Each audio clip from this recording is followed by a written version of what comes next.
This is a shiur on Likutei Sichos, book 22, the parsha of the Sicha of Kedoshim, parsha of Kedoshim, the second Sicha. After the Torah says the law of Orla. Orla is the first 3 years when you plant a tree, you're not allowed to eat the fruits of the first 3 years. As Rashi says, it doesn't matter if you put, it's not to delay the time. So if you took the fruit of the second year and you put it away in storage, you took it out after the 5th year, it doesn't change anything. Whatever grows in those first 3 years is called Orla. Orla means blockage. So it has to be blocked from consumption. Then you have the law of the 4th year. The 4th year would be just like the second tithe, Maaser Sheni. You would have to take the fruit that grew on the 4th year of the planting. It needed to be taken to Yerushalayim. That's where you had to eat the fruit. Or you had to take the monetary value, transfer the holiness of the fruit of the 4th year, which we need to take to Yerushalayim, make it into monetary value, take the money to Yerushalayim and eat the fruit wherever you want. So, but after that 3 or 4 years, by the way, halacha, today we keep the laws of Arla, even outside Israel. If you plant a tree, you have to wait 3 years till you can use the fruit of the 4th year. The 4th year doesn't apply outside Israel for sure not. There's no Beis HaMikdash. Even in Israel not, there's no Beis HaMikdash.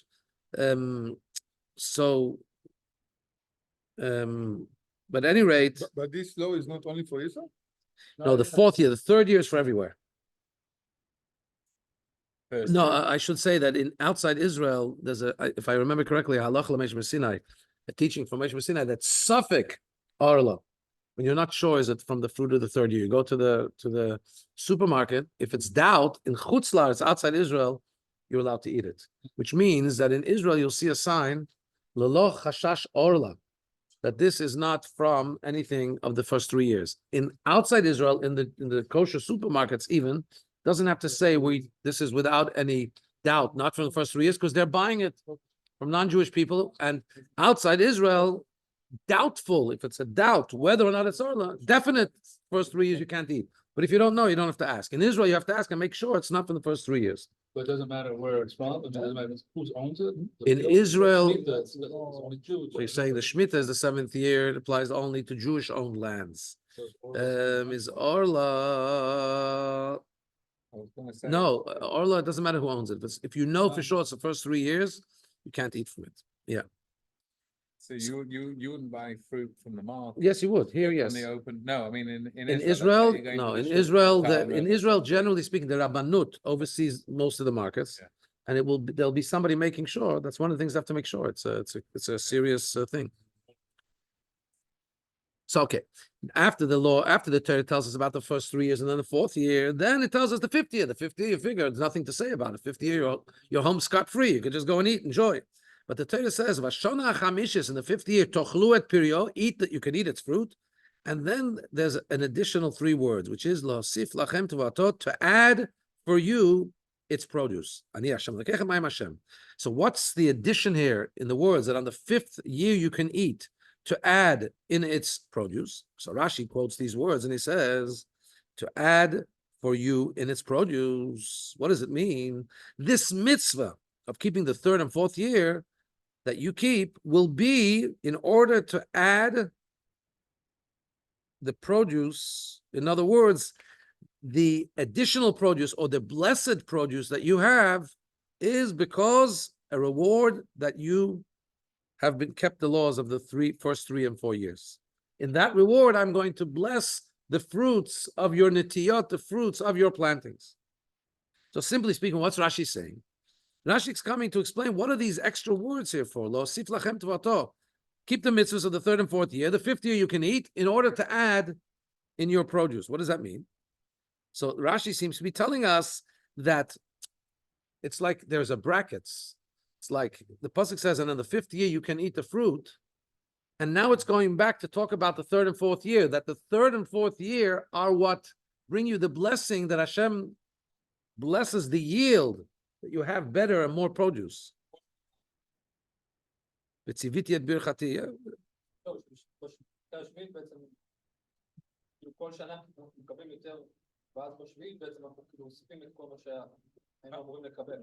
not get... 1 second. We're going to go into explaining Ani Hashem Elokechem also. Right now, without going into Shemitah necessarily, but the Torah is saying something very, very simple. if you read it simply, you read Bashana Chamishit Tochlu et Piryo. In the 5th year, eat its fruit, and then it says Lohosif lachem tuato, to get more tuah. Why are you getting reward? That Lohosif lachem tuato, that Hashem will add you more produce or bless your produce, is a kind of a reward. Why would that reward follow on from the words about eating in the 5th year? Eating in the 5th year is not a mitzvah. So Rashi says the eating, the bracha that comes is coming because of the 3rd and 4th year. It's written out of order here, but what it means is Lohosif lachem tuato, the reward of keeping the prohibition of the first 3 years and the 4th year, taking Yerushalayim, will be what gives you the blessing, Lohosif lachem tuato, that your produce will be blessed in the 5th year. However, we don't understand, why does Rashi have to say it in such length? Rashi could have just said very succinctly, very kitzur, very concisely, like the Even Ezra does say it concisely, that Lohosif lachem tuato, these 3 words, that you'll get more produce, is davak im kodesh hilulim. It's really going back to a few words earlier where we were told that on the 4th year you have to take it to Yerushalayim and it becomes kodesh hilulim. It becomes a way of praising Hashem. What happens when you take what happens when you go to Yerushalayim with your fruit? No, you can eat it in Yerushalayim. Don't that bikurim goes to the kohanim. This you eat yourself, but the atmosphere of Yerushalayim makes you aware How many to fruit praise you Hashem. by yourself? So you bring your family, bring your friends, give it out to the kohanim, give it out to the when people would come into Yerushalayim with the maaser sheni, with the second tithing, with the netar revai, the fruits of the 4th year, that make parties, that make big what's it called? I'll deviate just for a second about maaser sheni. It's not relevant here necessarily, but about maaser sheni, the second tithing, it says that the Torah gives the reason in order you should learn to fear Hashem all your days. What does maaser sheni have to do with fearing Hashem? So it's very simple. Imagine a person has a $10,000 budget in his maaser sheni. He has fruits he has to take to Yerushalayim, or he can put it into money and take the money to Yerushalayim. He has $10,000 he has to spend in Yerushalayim on food. You can only spend this money on food. What is he going to spend it on? How much can he eat? So you know what he does? He figures, 1 second, instead of having my 2 boys hanging out working in my farm, I have to spend $10,000 on food in Yerushalayim. Let me send my 2 boy chicks to sit in Yerushalayim. I have anyway a budget I must spend in Yerushalayim.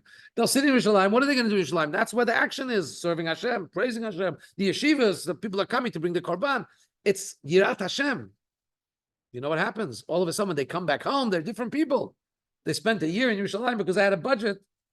So that's why this creates and generates the fear of Hashem in the people. But anyway, so the 4th year they have to take it to Yerushalayim. We're talking about the tree, the fruit of the tree, and therefore it would seem that lahosif lachem tuato, this bracha that there's an addition or there's a blessing in the fruit.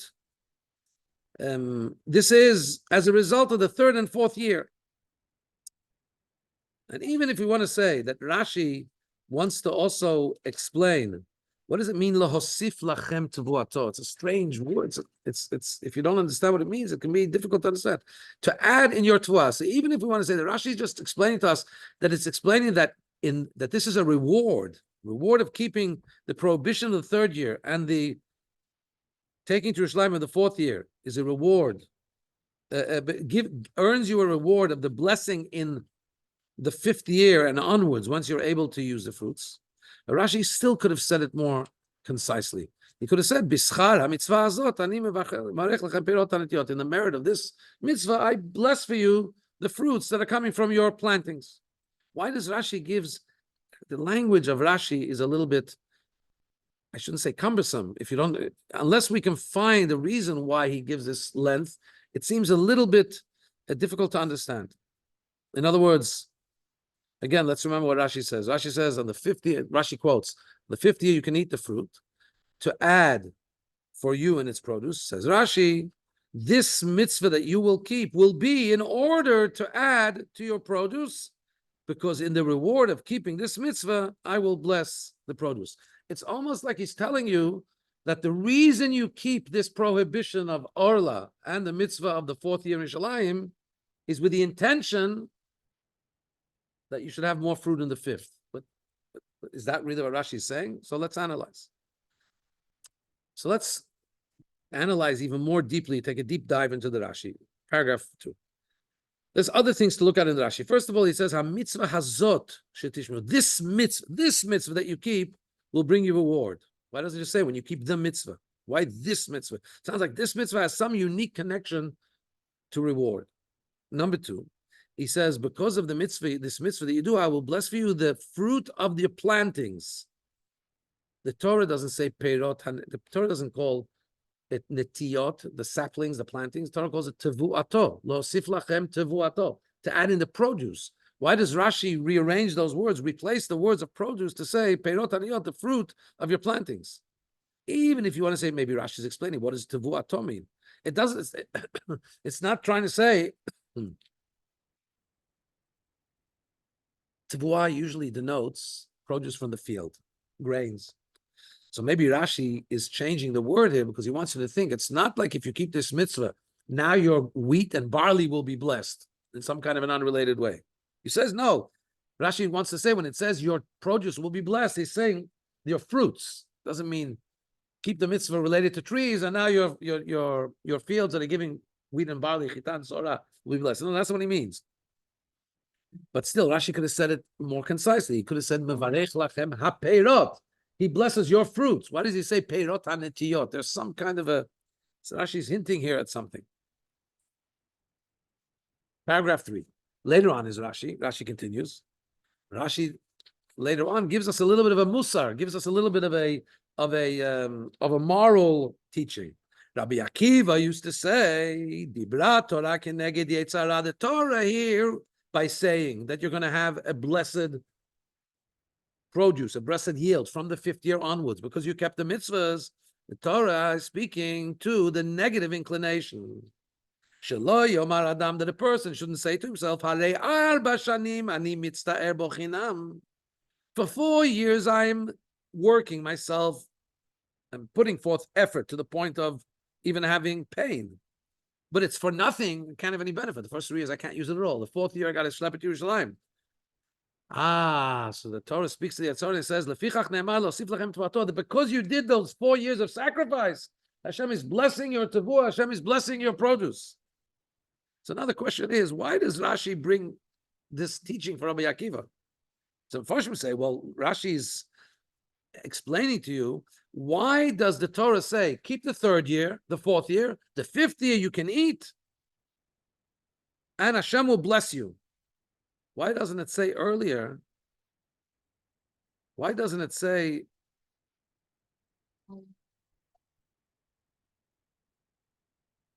that? Why doesn't it say earlier, by the keeping of the mitzvah? In other words, like this. It says, Bashana chamishit yeh lachem piryo. Bashana chamishit tochlu et piryo losif lachem tvato. It says the reward after the 5th year. Why doesn't it say it after the 4th year? It should tell you, keep these 3 years and 4 years, and I will reward you. He first says you will eat the 5th year and you'll have more. Why does he rate?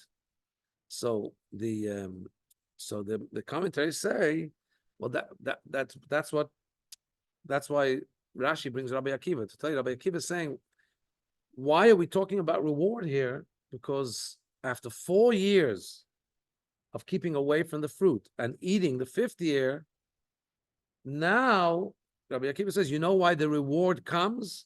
Because the first 4 years you stayed away from eating it. So that's why Rashi brings this teaching of Rabbi Akiva. The Rebbe questions that the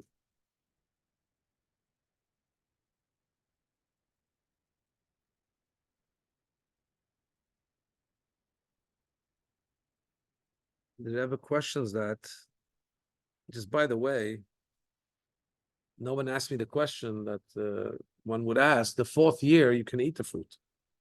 You just have to take it to Yerushalayim. So why is Rabbi Akiva saying for 4 years I've worked in the field for no reason? The 4th year you had benefit. So obviously the answer to that is that you need the 4th year. Let's understand the dynamics of that 4th year fruit. When you eat the fourth year fruit, you have to take it to Yerushalayim. What does it mean taking it to Yerushalayim? Symbolically, it means it really belongs to Hashem. Now, when you eat, are you eating your fruit, or is Hashem handing you his fruit? The way we look at it, with Maaser Sheni, with the second tithing, and with Netar Ava'i is, the reason you take it to Hashem is to acknowledge, before you start the fifth year and eating, to acknowledge really everything's Hashem's. It's like taking your first fruit, taking your firstborn. The fourth year goes to Hashem. Now Hashem says, beautiful. Thank you for coming here. I'm going to serve you the fruits you brought me. I'm going to serve to you. You can eat it in Yerushalayim. So it's still mitzta'er bo chinam. I've worked for it and it doesn't stay with me. The first 3 years totally doesn't belong to me. The fourth year I give to Hashem, then Hashem feeds it to me, but it's still my effort, which I didn't get a result from. I'm getting a gift from Hashem, but not getting. Only in the fifth year do I start having a result from my hard efforts. Now the fruit actually belongs to me. Hashem has said, I planted it, it's mine. So in other words, the first 4 years, Rabbi Akiva tells us, first 4 years you worked hard, and that's why Hashem says the fifth year you're going to be blessed. But still, we have to understand why. The fact that there's no reward for the mitzvah said earlier on in this passage is not really a question in the way Rashi teaches simple Chumash, because usually Hashem only tells the reward at the end of the topic. He doesn't interject while he's telling the mitzvah. He doesn't tell you the reward. At the end he says, and if you keep it, there'll be a reward. Yeah, good example. On your father, mother, it says you should have a long life. Also, we have to understand, why does Rashi bring Rabbi Akiva? Very often, most quotes that Rashi brings, everything Rashi brings is not his. He's quoting from Midrashim, he's quoting from Talmud. He usually doesn't bring the name of the author. It's not relevant to the 5-year-old who is teaching to know who said what. When he does bring the name, like saying Rabbi Akiva, there must be a reason that he brings it. He wants to tell us something, hint to us something in Rabbi Akiva's persona that will give us a message that we should know. More than that, he doesn't just say Rabbi Akiva said, he says, Hayya Rabbi Akiva Omer. Rabbi Akiva was wont to say, W-O-N-T. Rabbi Akiva used to say, this is Rabbi Akiva's kind of motto. Interesting. Yeah. Hu Hayya Omer. Yeah. So why does Rashi say it in that way? What's being added here in the understanding of this topic? Now let's understand something much more fundamental. Paragraph 4. In this talk itself by Rabbi Akiva, who says that a person is, that the Torah is talking to the negative inclination, who says, wow, why am I working so hard for these mitzvahs? I don't get anything. Hello? Is this the only place in the Torah where Hashem is asking us to do something where it takes effort and we don't see immediate results? I don't think so.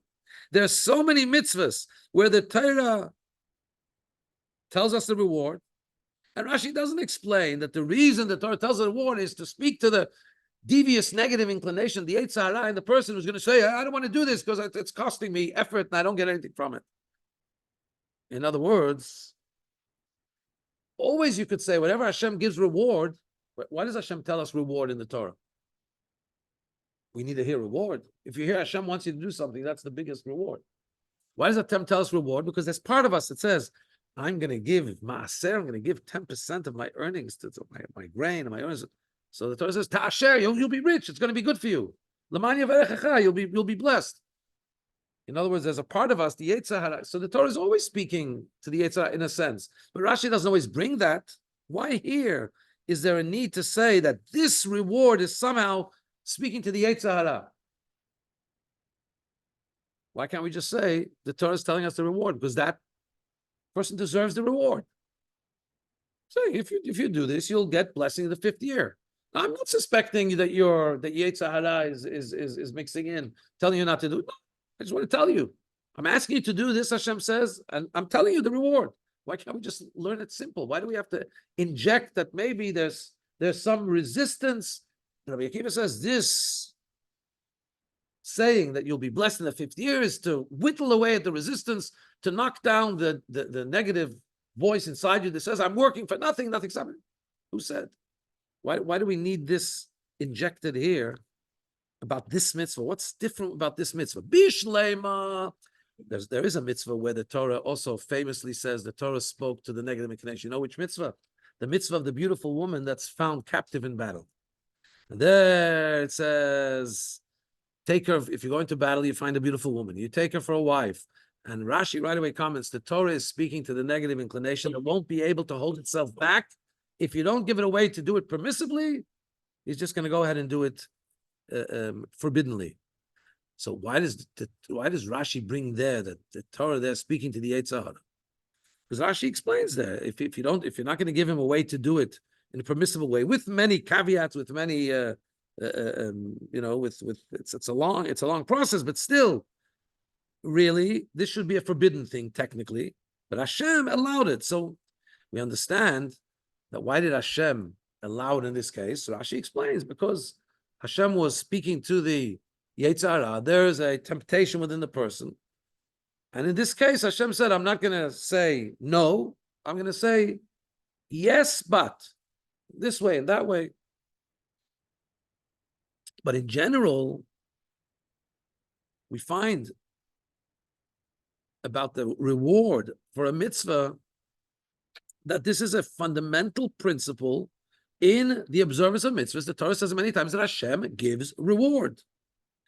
So why is this reward somehow different? That Rabbi Akiva, that Rashi brings, Rabbi Akiva says this reward is speaking to the negative inclination that would say you worked so hard, it's not good, there's a reward. Let's see, why in this mitzvah somehow there's a... Yeah, so what you're saying is brought here in the Rebbe's footnote. He says there is a Rashi where it says about the daily sacrifice, the Tamid Shel Shachar. It says, Tzavet B'nei Israel. We read it today in Rosh Chodesh reading. Tzavet B'nei Israel v'amarta lehem. Instruct the B'nei Israel. Tzav, why instruct? And the Torah says because where there's chisaron kis, because the sacrifice the B'nei Israel are being told to offer is a korban olah, it's a burnt offering. Burnt offering nobody gets to eat from, only Hashem. So that's really, if you think about it, it's a waste of money. In the sense of human benefit, it's all going to Hashem. So the Torah has to emphasize tzav, has to give a stronger language of command where there's a money loss. Similarly, later on, when we learn about the laws of Shemitah, the 7th year, the sabbatical, and that Hashem asks in the Torah the question, if you say, what will we eat on the 7th year? We didn't plant. But even there, when the Torah asks questions and acknowledges that when you tell people to spend money or to not use their money or to relax from their fields and not make money, there's some difficulty there. There's a question there, but even there, that Rashi doesn't use that same language that the Torah is speaking to the Yetzer Hara. Somehow here, there seems to be a deeper problem within the person for accepting these mitzvot of 3rd and 4th year that Rashi is addressing, that Rabbi Akiva is addressing. So let's understand what it is. Paragraph 5, but first let's understand another question. On the words Ani Hashem, I think you pointed this out, it says I am Hashem. What does Rashi explain? I am Hashem. Why does it say I am Hashem? We know Hashem is Hashem. No, he's trying to make a point. I am Hashem hamavtiach al kach, who's promising you for this, that you'll be rewarded in the 5th year. V'ne'eman lishmor avtachati, and I can be relied upon. I'm faithful to keep my promise. Not understood. Usually when Rashi says, Ani Hashem Elokechem, what does he explain? I'm Hashem your God. I am trustable to pay reward or to punish. Why here is there a more lengthy language? I am Hashem who promises about this reward, and I'm trustable to keep my promise. Just say, I'm Ne'eman l'shalem schar. Why this? I've given a promise, and I can be relied upon to give my promise. This means expanded language for what?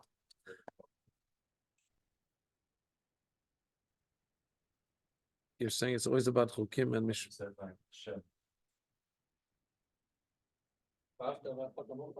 Yeah, it's not only. I'm not sure. I won't comment on that because I have to look at the psukim. More than that, not just is this a more lengthy language, but this seems to be a deviation from the usual, a change from the usual explanation. He doesn't say Ne'eman l'shalem sachar, I am faithful, trustable to pay reward. It says, I am reliable to keep my promise. It's different. That's not reward. That's to keep my promise.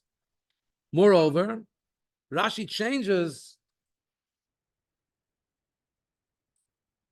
Moreover, Rashi changes also from his previous language, which he has just said in our very topic.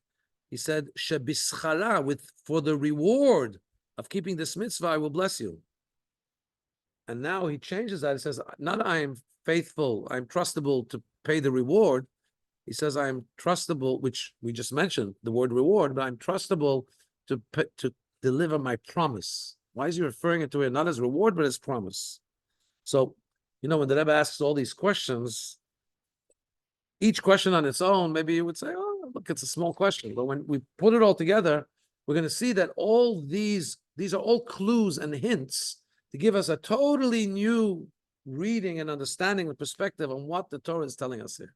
And once we get this new understanding, all those little nuances will say, oh, that's why it says it like that.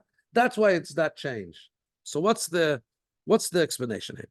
Paragraph 6. The explanation is the question, what is Rashi addressing in this pasuk? What's bothering Rashi? It's not the placing of the words lahosif lachem tuato, that the 5th year Hashem will add, your produce will be blessed. That's not a question. The placing of the exact words, that's not such a big question. The question is, what do these words mean? The content of these words. If the Torah is just trying to tell us that there is a reward for the mitzvah of abstaining from Arla the first 3 years and taking the 4th year to Yerushalayim, so it should have used language like elsewhere, leman hosif lachem tevuato. In order, keep these mitzvahs, in order that Hashem should add to the blessing in your yield. Or va'osif lachem tevuato, you keep these mitzvahs and I will add in the yield. This language, lehosif, in order to add the produce with a lamed, seems to be saying that the person's intention, that the reason for the mitzvah is in order to add in the produce. 3 years stay away, and the 4th year take it to Yerushalayim, in order that there should be an addition in the blessing of the fruits from 5th year onwards. Similarly, when we say in the pasuk, Zachor et Yom HaShabbat lekadesho, remember the day of Shabbos to make it holy. What does lekadesho mean? It doesn't mean Zachor et Yom HaShabbat and you'll be rewarded with holiness. Remember the Shabbos in a way that you should make it holy. Remember the Shabbos to make it holy. Almost here, keep the mitzvah in order that you should have more fruit. That's what it sounds like. Lehosif lachem tuato, not leman. It's not a reward for keeping the law of the 3 or the 4 years. It's keep the law of the first 3 plus 1 year in order. The reason you're keeping it, the reason for this mitzvah is in order that there should be more fruit in the 5th. So Rashi derives from that there's something being told to us here, that this particular mitzvah, different than other mitzvahs, this particular mitzvah has a content, keep it in order to have additional yield, a blessed yield in the 5th year on. Even though, you'll ask, usually we keep a mitzvah without any intention to get blessing, just because Hashem said so.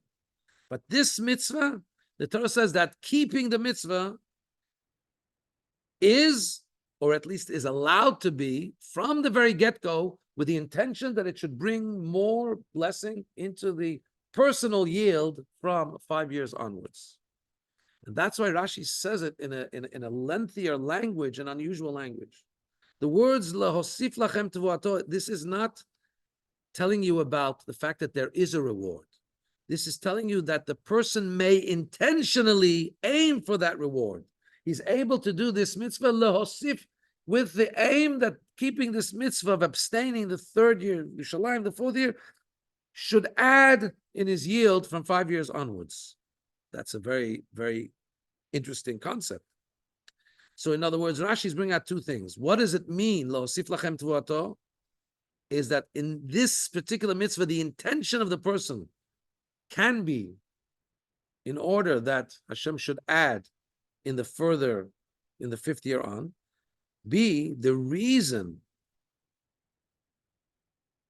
that a person is allowed to think that way is because here Hashem gave a special instruction. He said that that's the way it will be. Bischara ani mevarech lachem perot hanetiyot. In the merit of keeping this mitzvah, indeed, I will bless your fruits.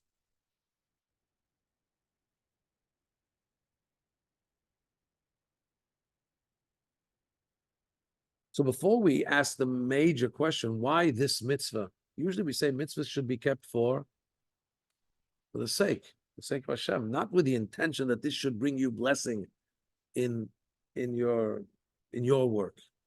Let's leave that on the side. That's for paragraph 8. Meantime, paragraph 7, now we'll understand something we were asking earlier. No, now we have another question, sorry. If lehosif lachem tvuato means Hashem will add to your produce, that's the reward. So now we understand why it says it at the end of the topic, after keeping 4 years. Now you have the 5th year. The reward is the 5th year will be more blessed because of the restraint you showed and practiced over the first 4 years. But the way now Rashi, we're learning Rashi, that we're talking, this word, lo sif lachem tvato, to add to your produce, is mainly referring to the intention of the person when he's keeping the mitzvah. So it should have written that right when it says for the first 3 years don't eat. He should have said, in order, don't eat. You know why don't eat? In order that you should have bigger blessing when you can eat.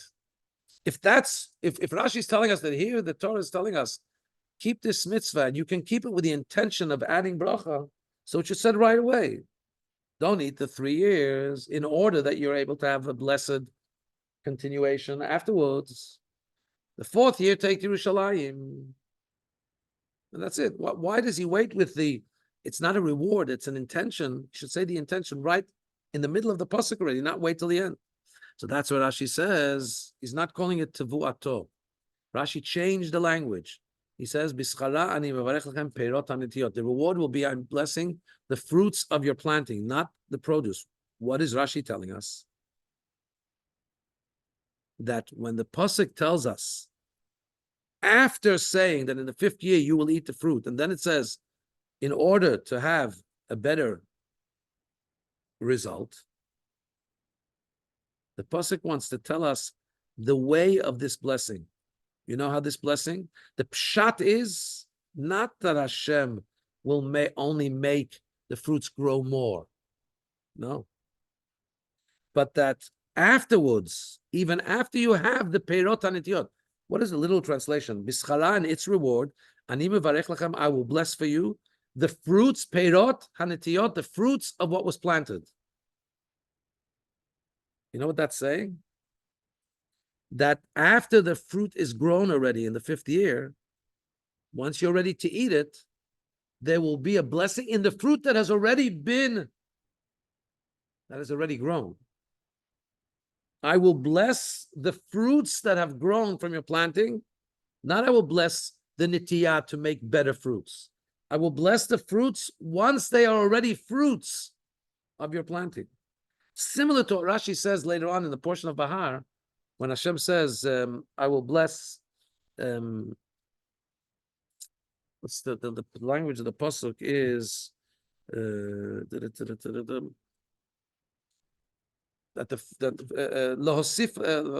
lachem tvuato,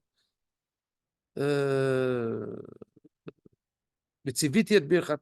I don't remember which pasuk it says, but Rashi says there, af betoch hame'ayim tehei bo bracha. Even in the stomach, there'll be a bracha. After you've eaten, it'll be blessed. I can be blessed. Not that you'll have more produce. Even what you eat will be blessed. So here Rashi is telling us, you know what the reward is here? Not tevuato, which would tell us that the field will give a better yield in the 5th year. He says, no, the fruits of the 5th year will be more blessed. Even after they're fruits already, the bracha will go into them. Blessing fruit. So it's So, No, not necessarily ruchani. So they cost more usually? Maybe they're more delicious. No, not necessarily spiritual. Maybe it's more delicious. Maybe it doesn't get rotten. Maybe it expands. Maybe it preserves better. I'm not sure, but Hashem can bring bracha even after it's harvested, after it's in the granary, and you can have more. Hashem, yesh bayal, Hashem, you can do everything. But this is a bigger bracha, and this we find this a few times in Rashi. I mean, very simply, we know eating is not the end of the process of enjoying food. Somebody eats something that maybe somebody else enjoys, but in his stomach it creates a havoc. It's a problem. You can eat something, and if you've eaten a little bit, but in your stomach it sits well, and it creates a feeling of sviyah, a feeling of satiety. It's a bracha. So that's even on a simple level. But Hashem can bless. There's elsewhere where we talk about Yitzchak, that Yitzchak,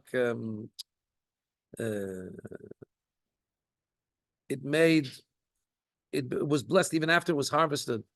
There can be such a thing, the Torah tells us. So, but that's why Rashi changes the language, because he's saying this is a super bracha. This is even in the peirot and in the fruits after the fruits are harvested. But then let's go back to the question we asked. What's the question we asked? I mean, I don't know if this is a good example, but we know we say that on Shabbos, somebody works on Shabbos, he's not going to make any more money than if he wouldn't have worked. But he says, 1 second, I have more money in my bank if I work Shabbos, God forbid. So you have to say, one second, what is money? If you spent extra money, you've spent more money now on medical expenses that you didn't need to have.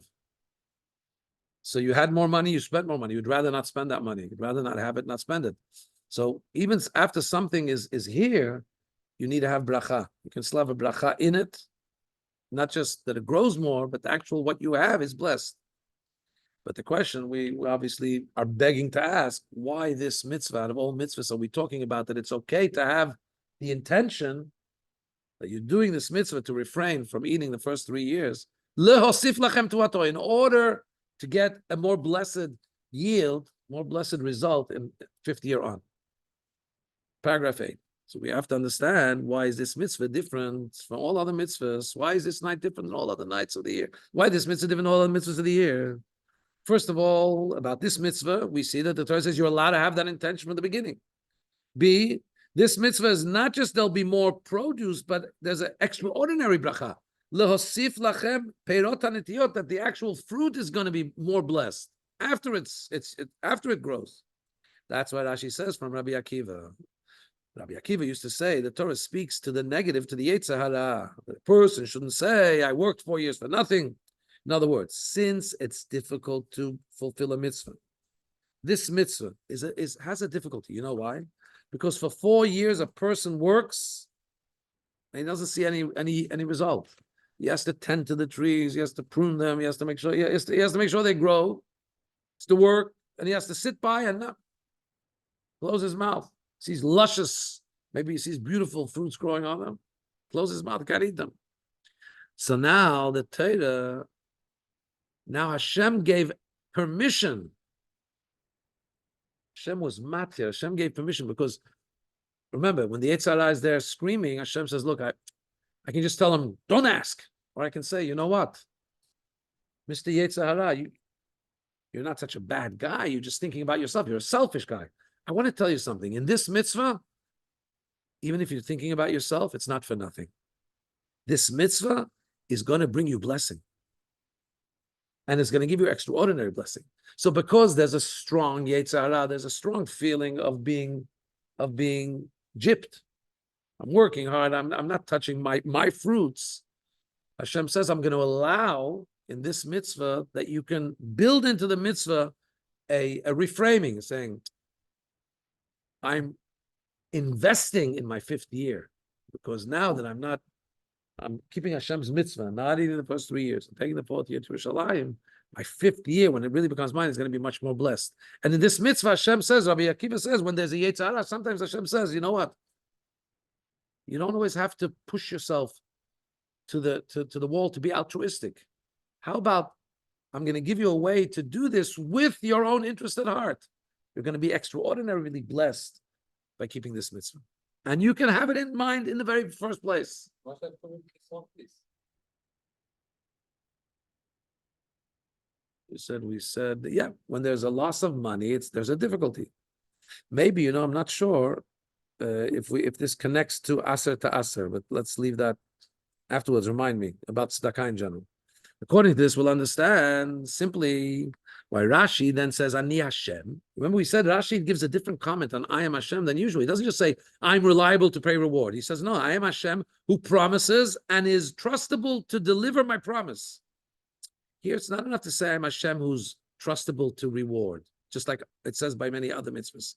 Because here we're talking about a mitzvah where Hashem has given permission for the person to do the mitzvah for the reward in the first place. And if not, the Yetzer Hara may have convinced him to not to do the mitzvah. That's why Hashem says, I'm Hashem who promises about this, and I'm trustable to deliver on my promise, knowing that when Hashem promises, and Hashem says, hey, I'm promising, that's enough even for the Yetzer Hara to agree to fulfill the mitzvah. Hashem says, I'm the one who's promising. It's worthwhile to wait. I'm in charge of everything. I'm the one who has all the power. I'm promising. So it's a more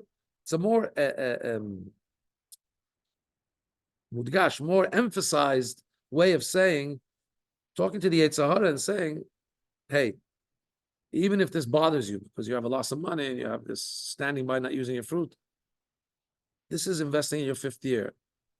And I'm the one who's promising, so relax. Says the Rebbe in a little bit of a twist, in a footnote, there's something else here.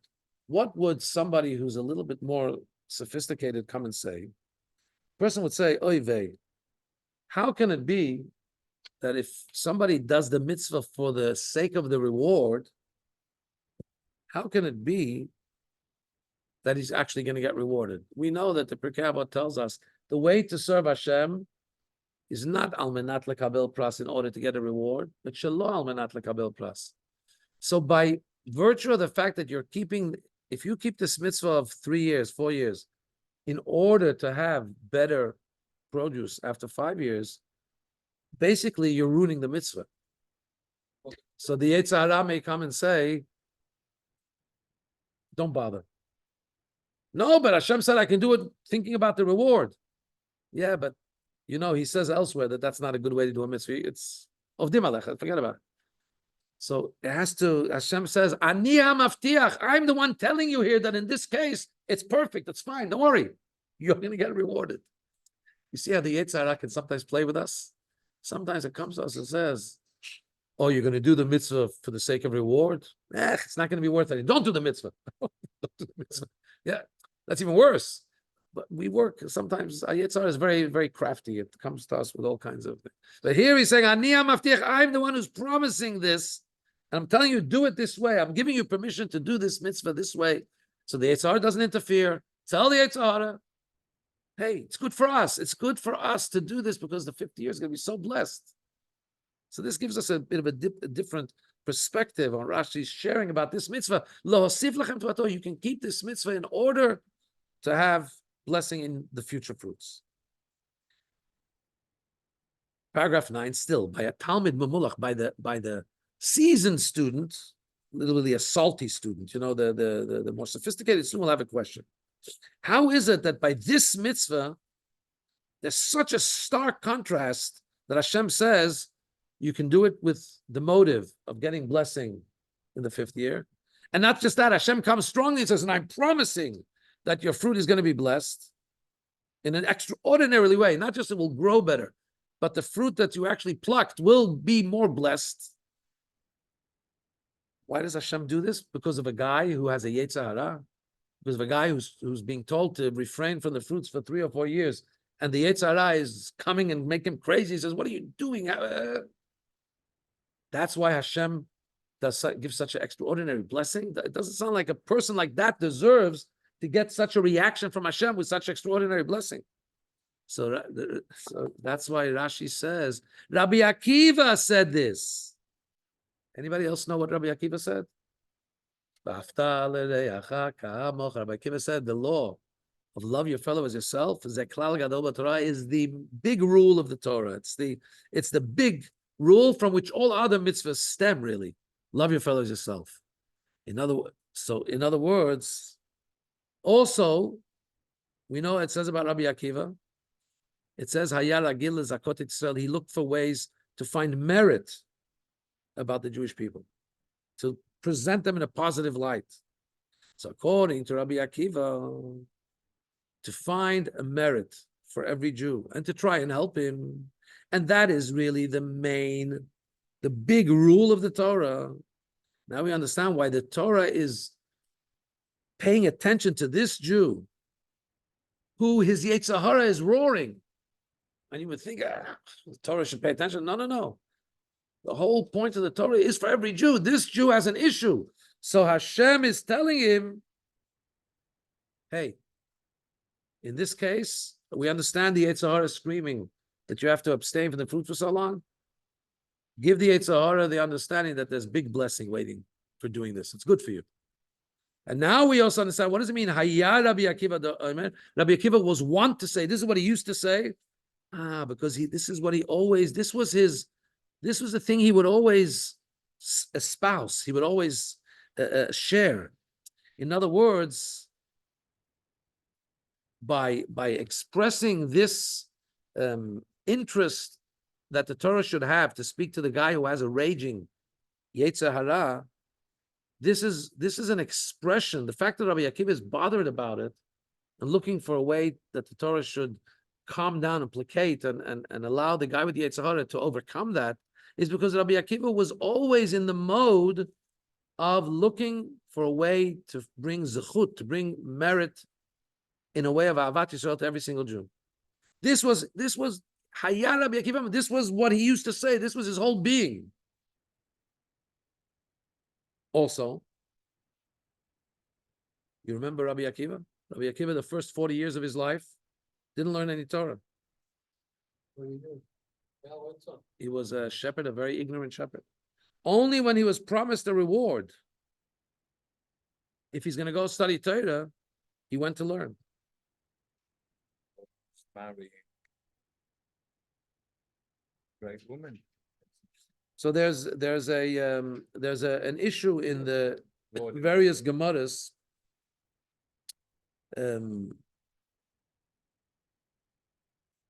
It would seem that the stipulation before marriage was, if you wanted to marry the daughter of Kalba Savur, she was an extraordinarily pedigreed woman, the woman, a daughter of one of the wealthiest people in Yerushalayim. He was hoping to get a great son-in-law.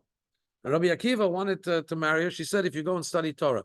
So the truth is, the Gemara in some places tells the story that she convinced him only after they were married. Says the Rebbe, in order to align the different Gemaras, one says that she told him before they got married, I'll marry you if you go and study. The other one says only after they got married, she said, go study. That Rebbe says you could say that there was a stipulation that was unknown. So sometimes we talk about it as before, sometimes we talk about it as only becoming her sending him to learn Torah only after they got married. Whatever the case was, there was a motive there for him to go study Torah.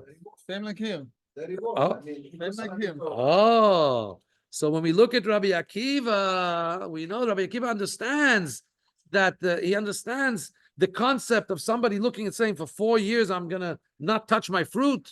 He understands that there's a voice inside that says, for nothing, I'm just going to, because his learning Torah was also, don't forget, there's something deeper. A person says, 4 years I put forth effort and it's like nothing. When somebody goes to learn Torah at 40, and by the way, this is sometimes a problem when somebody discovers that the real path in life is the Torah, and they discover it very late. What can sometimes happen to a person who's older is if he does a U-turn now, changes his path, basically he's going to be proclaiming to himself that everything he did till now was a mistake. And for some people that's too much. Chinam, the whole thing was for nothing. Sometimes when a kid comes home and they became religious, why is there such animosity? Sometimes when they come home, because the kids say, I'm not eating I'm keeping kosher now, and the parents aren't keeping kosher. I'm not telling his mother he's not eating in the house. What that's telling the parents is that he's rejecting the way they've lived for the last 40 years. That's very hard to. So Rabbi Akiva had that experience by going after 40 to study. He was basically saying that till now, he was wasting his time doing whatever he was doing. So there's a voice that says, am I really going to do that? Am I really going to, or do I just close my eyes and just keep on in the path I am and pretend that, I'm on the right path? So Rabbi Akiva understood this. I'm gonna say that the 4 years of my vineyard, of my fruits, is for nothing. Rabbi Akiva said, I went to learn Torah. But Rabbi Akiva also went to learn Torah for a motive, for a schar. Nonetheless, he was successful in learning Torah. With such a success, we say all of the Torah Sheba'al Peh really goes according to the opinion, according to Rabbi Akiva. And that's why Rabbi Akiva is the one. He used to say that, don't worry, this mitzvah is telling you, keep the mitzvah. Tell the Yetzer Hara that you're going to be blessed. Yes, it's not pure motive, but get into it. Get into it that way. Once you jump into it that way, you can even become Rabbi Akiva. However, paragraph 10 says that it's still not 100% understood. What's not understood? In the end of the day, at least in the Pnimius, at least when we delve a little deeper into the esoteric parts of the Torah, why? In the end of the day, speaking to the Yetzer Hara is only needed for some Jews. But there are many Jews that you tell them the Torah says, they do it. If there's a voice, they quiet the voice. I don't need to know about a reward. Hashem wants me to do this. If it's important to him, I'll do it. So, but there are some Jews that says, no, how am I going to do this? And we have to think about the reward. But that's only some. Why in this mitzvah does it seem to be that the whole mitzvah, the default of this mitzvah is that you do it in order to have your 50th year blessed? Why in this mitzvah is the Torah emphasizing, the Torah is speaking to the Yetzer Hara that says, 4 years I'm going to get effort for nothing? The explanation is, what is the inner meaning that the Torah speaks to the Yetzer Hara? That this mitzvah, what is this mitzvah about? The Torah is using this mitzvah to ibermachen, to remake, to overhaul the Yetzer Hara. Like we say that we have to love with Hashem with chol levavecha, not b'chol libcha, with all your heart, singular. Chol levavecha, with all your heart, plural. It means shnei yetzarecha, with both of your inclinations. What we're meant to do, the ultimate is to take the animalistic part of us that wants to eat and indulge and get it to understand that really the most pristine, enjoyable thing in life is connection to Hashem. And that's it, if you take the nefesh habamid, if you take the animal soul, if you take that part of you that when it sees a good steak or a good ice cream or whatever you're into, you want to jump into it. If you're able to take that indulgent power and make it directed to God, you have turbo. You're like a turbo engine that's connected to Hashem. That's the ultimate. So here, what we're saying is the Yetzer Hara. We're translating is the Torah is talking to the Yetzer Hara, saying, "Look, come along with me on this journey. This mitzvah will actually make the fruit more blessed. Join me in wanting to do this mitzvah." And therefore, what's the mitzvah? What's the reward? Losif lachem tvuato. You'll have more reward. You'll have more produce, because through ithapcha, through transformation and refining the nefesh, the Yetzer Hara, the negative inclination, the nefesh habamit, the animal soul, then you get lehosif. The true addition to holiness comes by the transformation of the unholy. As we know that it says, "V'rav tvuot b'koach shor." Shlomo HaMelech says, think of this. You get more yield in your field from the brute force of a bull. Man is very smart, but who can produce more in the field? The shor, the force of the bull when it's harnessed to a plow. then you get a real yield from the field. Similarly, when you take the shor in you, you take the behema in you, the animal in you, and you harness it to serving Hashem, that's you get real power.